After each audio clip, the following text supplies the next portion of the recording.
Commissioner Lahore اور وزیر اعلیٰ پنجاب کے نام۔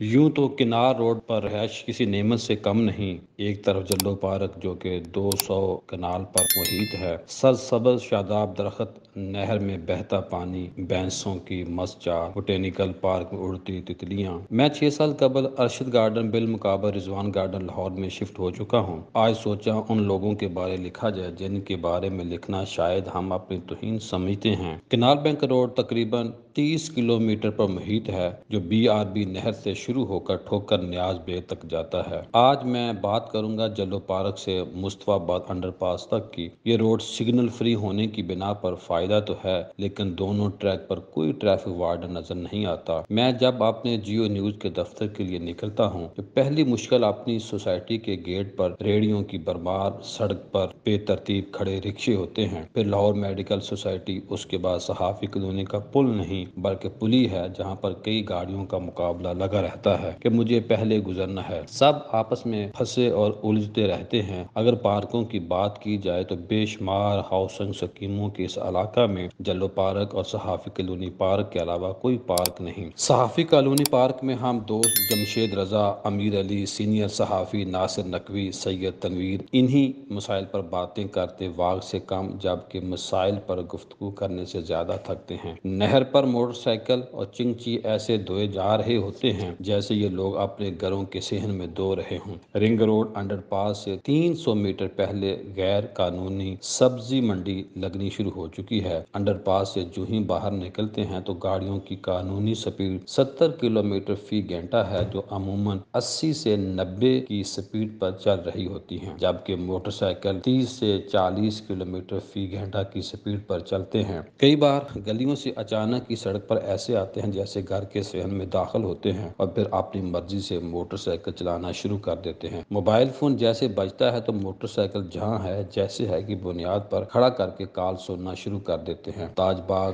مغل پورہ علاقہ، رشید پورہ، کنال بینک ہاؤسنگ سوسائٹی، عزیز پلی، لال پل، مغل پورہ اور پھر مصطفیٰ آباد تک سڑک ایسے لاوارث لگتی ہے جیسے یہ حصہ لاہور کا ہے ہی نہیں۔ مار روڈ انڈر پاس پر کیمرے موجود ہیں اور اس کے بعد 8 کلومیٹر کے فاصلہ پر ہربنس پورہ کیمرے ہیں۔ گاڑیوں کی لین میں موٹر سائیکل چل رہے ہوتے ہیں۔ بینجنگ انڈر پاس میں تو موٹر سائیکل چلانے کی اجازت ہی نہیں ہونی چاہیے۔ دونوں سائیڈز پر بہترین سڑک موجود ہے۔ سینکڑوں لوگ یہاں حادثات کا شکار ہو چکے ہیں۔ نہر پر جہاں بورڈ لگا ہوتا ہے کہ یہاں نہانا منع ہے، وہیں پر نہا رہے ہوتے ہیں۔ جب میں گھر سے نکلتا ہوں تو اپنے لیے کم اور دوسروں کے لیے زیادہ دعا کرتا ہوں، کیونکہ میری نظروں نے کئی بار موٹر سائیکل چلانے والوں کے اوپر گاڑیوں کو چڑھتے ہوئے دیکھا ہے، جس کے نتیجہ میں درجنوں جاں بحق، سینکڑوں زخمی ہو کر ہمیشہ کے لیے معذور ہو چکے ہیں۔ لال پل، فیروز پور انڈر پاس، ظہور لائی انڈر پاس تو نشیوں کی اماجگاہ بن چکا ہے۔ یہاں کئی بار میں نے پولیس کو نشیوں کو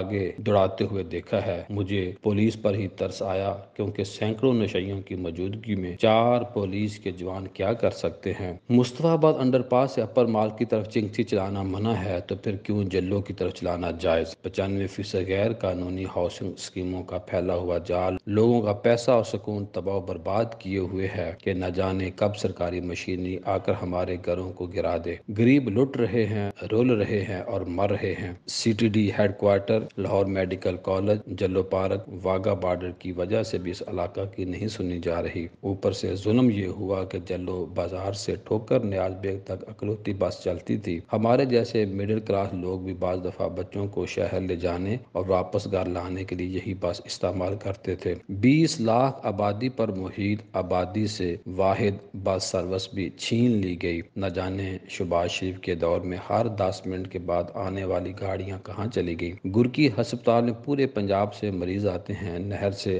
آگے واگا بارڈر تک 300 دیہات پھیلے ہوئے ہیں جنہوں نے اسی نہر کے راستے کو استعمال کرنا ہوتا ہے۔ اطراف میں غیر قانونی فروٹ ریڑھیوں کی بھرمار، جبکہ ٹریکٹر، ٹرالیوں اور رات 12 بجے سے پہلے بڑے ٹرکوں نے رہی صحیح کسر نکال دی ہے۔ سینئر وزیر پنجاب علیم خان تحریک انصاف کے عابد مناواں نہ جانے کب جاگیں گے کہ وہ اپنے علاقے کے لیے کچھ کریں۔ نون لیگ کے 2 MNA روہیل اصغر، ایاز صادق کو کب علم ہوگا کہ لوگوں نے ان کو ووٹ دیے ہیں؟ وہ کم از کم اپوزیشن لیڈر کے طور پر تو آواز تو بلند کر سکتے ہیں نا، لیکن ایسا کہیں دور دور تک بھی نظر نہیں آتا۔ میری بات DG 1122 پنجاب ڈاکٹر رضوان نصیر سے بھی ہوئی۔ میں نے ان کو اس حوالے سے خراج تحسین پیش کیا کہ آپ کی ٹیم پوری استقامت کے ساتھ کام کر رہی ہے۔ انہوں نے کہا کہ ہم پنجاب میں روزانہ 1000 ٹریفک حادثات کے شکار لوگوں کو سروسز فراہم کرتے ہیں۔ آخر میں ہمارے جناب مجیب الرحمان شامی کے بھائی صاحبزادہ ضیاء الرحمان شامی 85 برس کی عمر میں بیٹے عمران ضیاء شامی، بیٹی نبیرہ ضیاء شامی اور دیگر لواحقین کو روتا ہوا چھوڑ کر فانی دنیا سے حقیقی دنیا کی طرف لوٹ گئے۔ دعا کریں اللہ تعالیٰ